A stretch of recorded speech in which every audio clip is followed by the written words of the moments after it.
नमस्कार। मैं डॉक्टर आशाराम भार्गव। आज हम स्कंदगुप्त नाटक के शिल्प के अंतर्गत कथानक और विषय वस्तु पर चर्चा करेंगे। जैसा कि आप सभी जानते हैं, स्कंदगुप्त नाटक जयशंकर प्रसाद द्वारा रचित एक ऐतिहासिक नाटक है। इस नाटक की विषय वस्तु गुप्त काल पर आधारित है। जैसा कि आप सभी जानते हैं, उस समय देश आंतरिक और बाह्य संकट से त्रस्त था। हालांकि इस नाटक में युगीन संदर्भ भी स्पष्ट दिखाई देते हैं। जयशंकर प्रसाद ने ऐतिहासिक और युगीन संदर्भों को एक साथ जोड़ने का प्रयास किया है। इस नाटक में उन्होंने ये दिखाया है कि देश आंतरिक और बाह्य संकट से त्रस्त था। देश पर एक तरफ शक, हूण, मलेच्छ, पुष्यमित्रों का आक्रमण हो रहा था, वहीं दूसरी तरफ देश आंतरिक संकटों से भी त्रस्त था। ऐसे समय में स्कंदगुप्त जैसा नायक बाहरी आक्रमणकारियों से देश की रक्षा करता है, उसके साथ साथ आंतरिक संकटों से भी मुक्ति का प्रयास करता है। इस नाटक में जयशंकर प्रसाद ने यह दिखाया है कि देश आंतरिक और बाह्य संकट से त्रस्त है। मगध में सत्ता संघर्ष चल रहा है। सौराष्ट्र और सिंधु प्रदेश मलेच्छों से आक्रांत है। वल्लभी और कपिशा हूणों से आक्रांत है। मालव पर शक और हूण संकट है और मगध पर पुष्यमित्रों हूणों का आक्रमण है। और ऐसे समय में स्कंदगुप्त इन समस्त संकटों से देश की रक्षा करता है। इस दृष्टि से यह नाटक राष्ट्रीय चेतना से युक्त भी है। अंग्रेज काल में लिखे गए इस नाटक में जयशंकर प्रसाद ने युगीन संदर्भों के साथ साथ ऐतिहासिक और सांस्कृतिक पुनरुत्थान का कार्य भी किया है। यह नाटक 5 अंकों और 33 दृश्यों में विभक्त है। प्रथम अंक में पृथ्वीसेन पुरगुप्त को सौराष्ट्र भेजना चाहते हैं, जबकि भट्टार्क नहीं मानता। जैसा कि आप सभी जानते हैं, इस नाटक में कुमारगुप्त के 2 पत्नियां हैं, एक अनंत देवी और दूसरी देवकी। अनंत देवी का पुत्र पुरगुप्त है और देवकी का पुत्र स्कंदगुप्त। अनंत देवी, भट्टार्क, प्रपंच बुद्धि आदि षड्यंत्रकारी पात्र हैं। ये स्कंदगुप्त की जगह अपने पुत्र पुरगुप्त को शासक बनाना चाहती है, जबकि देवकी, कमला और पृथ्वीसेन राजभक्त पात्र हैं। ये राष्ट्र की सेवा में तत्पर रहने वाले पात्र हैं। पृथ्वीसेन चूँकि राजभक्त पात्र है, वह पुरगुप्त को सौराष्ट्र भेजना चाहता है देश रक्षा के लिए, लेकिन भट्टार्क नहीं मानता, क्योंकि भट्टार्क का लक्ष्य कुमारगुप्त को समाप्त कर पुरगुप्त को शासक बनाना है। और इस षड्यंत्र में वह अनंत देवी का सहयोगी है और इसीलिए वह नहीं चाहता कि पुरगुप्त सौराष्ट्र जाए। इस प्रकार हम देखते हैं कि इस प्रथम अंक में सत्ता प्राप्ति के लिए षड्यंत्र चल रहा है। उस षड्यंत्र में अनंत देवी, भट्टार्क, प्रपंच बुद्धि आदि पुरगुप्त को ही शासक बनाना चाहते हैं। इसी प्रथम अंक में पुष्यमित्रों से युद्ध में मगध की विजय होती है। उधर मालव शक और हूण से घिरे हुए हैं।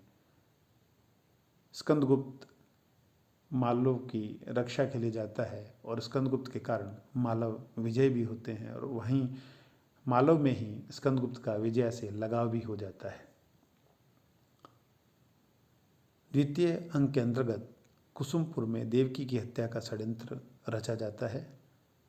जैसा कि आप सभी जानते हैं कि षड्यंत्रकारी पात्र देवकी की भी हत्या कर देना चाहते हैं। देवकी जो स्कंदगुप्त की माँ है, लेकिन सर्वनाग नशे में अपनी पत्नी रमा को सब कुछ बता देता है और रामा देवकी को बता देती है, और स्कंदगुप्त का कुसुमपुर गमन और देवकी की रक्षा। स्कंदगुप्त कुसुमपुर पहुंचता है और अपनी माँ देवकी की रक्षा करता है, और वहीं दूसरी तरफ बंधुवर्मा स्कंदगुप्त को मालव का राज्य सौंप देना चाहता है और स्कंदगुप्त मालवेश्वर घोषित होता है। इस प्रकार हम देखते हैं कि द्वितीय अंक में जहाँ एक तरफ देवकी की हत्या का षड्यंत्र चल रहा है, स्कंदगुप्त उस षड्यंत्र से अपनी माँ देवकी की रक्षा करता है। वहीं दूसरी तरफ वह मालवा का शासक भी घोषित किया जाता है।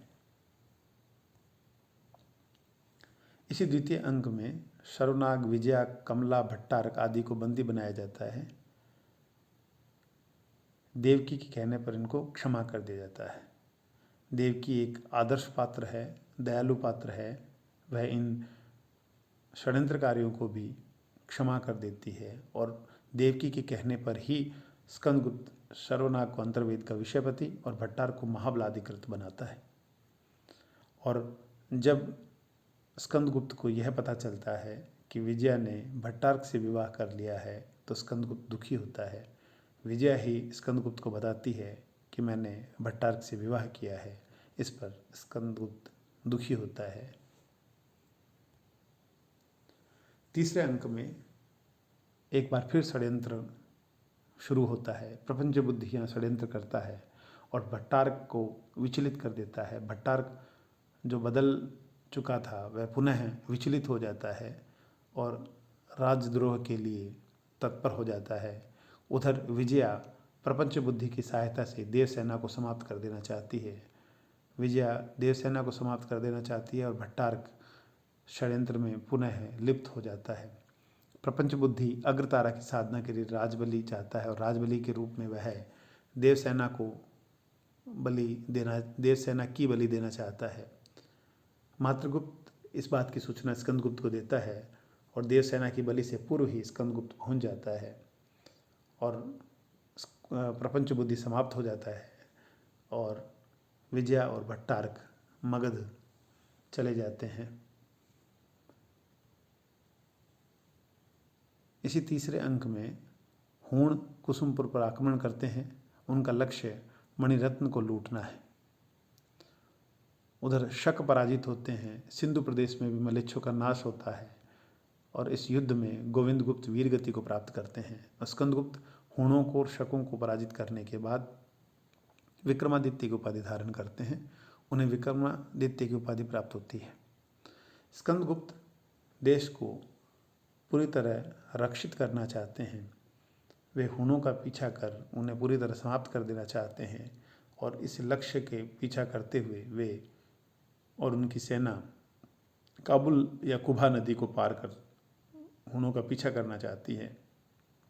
लेकिन भट्टारक जो षड्यंत्रकारी पात्र है एक बार फिर षड्यंत्र करता है और बांध तुड़वा देता है। बांध टूटने से कुभा नदी में जल प्रवाह बढ़ जाता है, जल का बहाव बढ़ जाता है, जिससे स्कंदगुप्त और उसके साथी डूबने लगते हैं। चौथे अंक में पर्णदत्त के साथ स्कंदगुप्त और उसके सहयोगी संगठित होते हैं। शरुनाग विजया को देश सेवा हेतु प्रेरित करता है। जैसा कि तीसरे अंक में था कि स्कंदगुप्त और उसकी सेना कुभा नदी में बहने लगते हैं लेकिन वे बच जाते हैं और पर्णदत्त के साथ स्कंदगुप्त और सहयोगी पुनः संगठित होते हैं। शरुनाग विजया को देश सेवा हेतु प्रेरित करता है और विजया सहयोग के लिए तैयार हो जाती है। कमला और देवकी स्कंदगुप्त को खोजते हैं। देवकी जो स्कंदगुप्त की माँ है उसे लगता है स्कंदगुप्त कुभा में बह गया है। उसे लगता है स्कंदगुप्त मर चुका है, इसलिए वह पुत्र वियोग में प्राण त्याग देती है। उनके प्राण त्याग को देखकर भट्टारक का हृदय परिवर्तन होता है। इसी चतुर्थ अंक में कनिष्क चैत्य में प्रख्यात कीर्ति और धातुसेन जो रहते हैं, स्कंदगुप्त, देवसेना, पर्णदत्त, रामा, शरुनाग वहाँ रहकर जनता को हूणों के विरुद्ध भड़काते हैं। कमला और पर्णदत्त द्वारा स्कंदगुप्त को आर्यावर्त की रक्षा हेतु प्रेरित किया जाता है।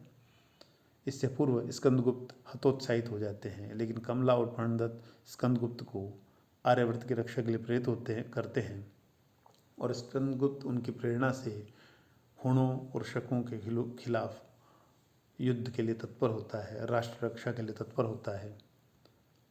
पांचवें और अंतिम दृश्य में स्कंदगुप्त दूसरे हूण युद्ध में विजय प्राप्त करता है। दूसरी तरफ मगध में गृह कलह समाप्त हो चुका है। विजय और भट्टारक पश्चाताप करते हैं। स्कंदगुप्त देवसेना से मिलता है और देवसेना प्रणय निवेदन कर मालव नरेश के त्याग का प्रतिदान नहीं लेना चाहती। देवसेना स्कंदगुप्त से प्रेम करती है लेकिन प्रणय निवेदन नहीं करना चाहती क्योंकि वह मानती है कि यदि वह प्रणय निवेदन करेगी तो मालव नरेश द्वारा स्कंदगुप्त को जो मालव का राजा बनाया गया है उनके त्याग का प्रतिदान माना जाएगा। उसे लगता है उसका प्रेम प्रतिदान न समझ लिया जाए, इसलिए वह प्रणय निवेदन नहीं करती। जब स्कंदगुप्त को इस बात का पता चलता है तो वह आजीवन कुंवारा रहने की प्रतिज्ञा करता है।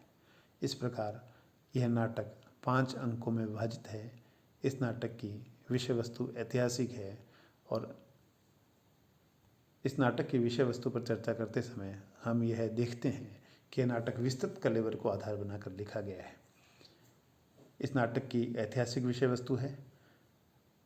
गुप्त काल जिसे स्वर्ण युग माना जाता है उसी को आधार बनाकर जयशंकर प्रसाद ने स्कंदगुप्त के नाटक की रचना की। इस दृष्टि से यह नाटक की विषय वस्तु ऐतिहासिक है। इतिहास के साथ साथ स्कंदगुप्त नाटक में जयशंकर प्रसाद ने कल्पना का भी योग किया है, लेकिन ये कल्पना कोरी कल्पना न होकर इतिहास के आधार पर ही कथा को जोड़ने के लिए की गई कल्पना है। इसके साथ साथ इस नाटक की विषय वस्तु राष्ट्रीय परिस्थितियों से प्रेरित है। जैसा कि आप सभी जानते हैं, जिस समय इस नाटक की रचना की गई थी भारत अंग्रेजों के अधीन था और भारतीय जनता में, भारतीय जनमानस में राष्ट्रीय चेतना जागृत करने के लिए, उनके सांस्कृतिक पुनरुत्थान करने के लिए राष्ट्रीय परिस्थितियों से प्रेरित होकर इस नाटक की रचना की गई थी। इसीलिए इस नाटक की विषय वस्तु राष्ट्रीय परिस्थितियों से प्रेरित है। इस नाटक में इतिहास के साथ साथ युगीन संदर्भ भी स्पष्ट परिलक्षित होते हैं। इस नाटक की विषय वस्तु में राष्ट्रीय और सांस्कृतिक चेतना पर विषय वस्तु है।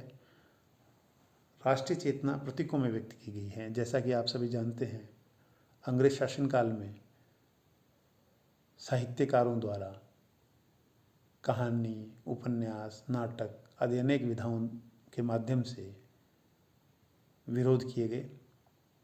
ये विरोध प्रतीकात्मक रूप से किए गए।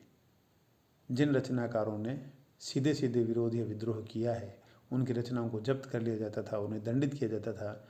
इसलिए उस समय अधिकांश रचनाकारों ने राष्ट्रीय चेतना और अंग्रेजों के प्रति विरोध को प्रतीकों में व्यक्त किया। जयशंकर प्रसाद ने भी इस नाटक में जहाँ एक तरफ ऐतिहासिक संदर्भों को परिलक्षित किया है, उनको सामने लाए हैं, उनके साथ साथ वे राष्ट्रीय चेतना भी जागृत करते हैं।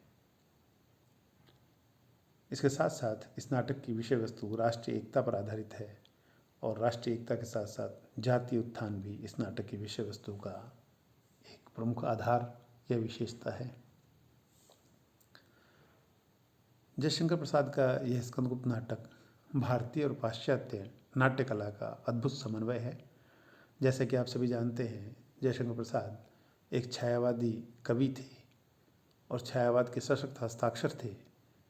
इसलिए इनके समग्र साहित्य पर वह कवि का प्रभाव स्पष्ट दिखाई देता है और ये छायावादी प्रभाव इनके काव्य पर भी दिखाई देता है। इनके नाटक भारतीय और पाश्चात्य शैली का समन्वय है। पाश्चात्य नाटकों के कार्य और द्वंद्व इस नाटक में भी स्पष्ट दिखाई देते हैं। इस नाटक का नायक, इस नाटक के पात्र द्वंद्वग्रसित हैं।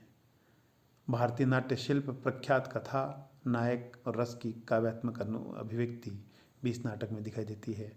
भारतीय नाट्य शिल्प के अनुसार प्रख्यात कथा होनी चाहिए, प्रख्यात नायक हो और रस की काव्यात्मक अभिव्यक्ति होनी चाहिए, जो इस नाटक में दिखाई देती है। इस दृष्टि से भारतीय और पाश्चात्य नाट्य शैलियों का समन्वय है। इसी समन्वय के अंतर्गत आत्महत्या और युद्ध के दृश्य संस्कृत नाटक परंपरा के विरुद्ध है, पाश्चात्य के अनुकूल है और जयशंकर प्रसाद ने युद्ध के दृश्यों को इस नाटक में दिखाया है। इस दृष्टि से ये संस्कृत नाटक परंपरा के विरुद्ध है लेकिन पाश्चात्य के अनुकूल है। और साथ ही संस्कृत नाटक में नायक आदर्श और सर्वगुण संपन्न होता है, जबकि स्कंदगुप्त में कमजोरियाँ दिखाई देती है। इस दृष्टि से यह भारतीय और पाश्चात्य नाट्य शैलियों का समन्वय है। नायक की मानसिक दुर्बलताओं का उतार चढ़ाव भी इस नाटक में देखने को मिलता है। यह उतार चढ़ाव, यह द्वंद्व, ये मानसिक दुर्बलताएं पाश्चात्य शैली है जिसका जयशंकर प्रसाद ने इस नाटक में प्रयोग किया है उन्होंने दिखाया है स्कंदगुप्त अधिकारों के प्रति उदासीन रहता है, वह विजया से प्रेम करता है पर उसके विश्वासघात के कारण देवसेना की तरफ आकर्षित होता है, फिर भी विजय को भूल नहीं पाता। जब विजय परिणय हेतु प्रस्तुत होती है तो कतरा जाता है। इस प्रकार वह दुविधा और अनिश्चय की स्थिति में ही अपना जीवन व्यतीत करता है। इस प्रकार हम देखते हैं कि स्कंदगुप्त नाटक की कथानक और विषय वस्तु के अंतर्गत विभिन्न प्रकार की विशेषताएं देखने को मिलती है, जहाँ एक तरफ ऐतिहासिक संदर्भ हैं, वहीं दूसरी तरफ युगीन संदर्भ हैं। जहाँ एक तरफ पाश्चात्य और भारतीय नाट्य शैलियों का समन्वय है, जहाँ एक तरफ स्कंदगुप्त के समय गुप्त काल में बाहरी आक्रमणकारियों द्वारा देश को पहुंचाए जाने वाले आघात और आंतरिक संकटों का चित्रण किया गया है, वहीं दूसरी तरफ अंग्रेज शासनकाल में भी राष्ट्रीय एकता की प्रेरणा दी गई है। उस समय भी अंग्रेजों द्वारा भारत पर आक्रमण और भारत पर अधिकार कर लेने का उन्होंने प्रतीकात्मक रूप से विरोध किया है। इस प्रकार हम देखते हैं स्कंदगुप्त नाटक कथानक और विषय वस्तु की दृष्टि से एक श्रेष्ठ नाटक सिद्ध होता है। धन्यवाद।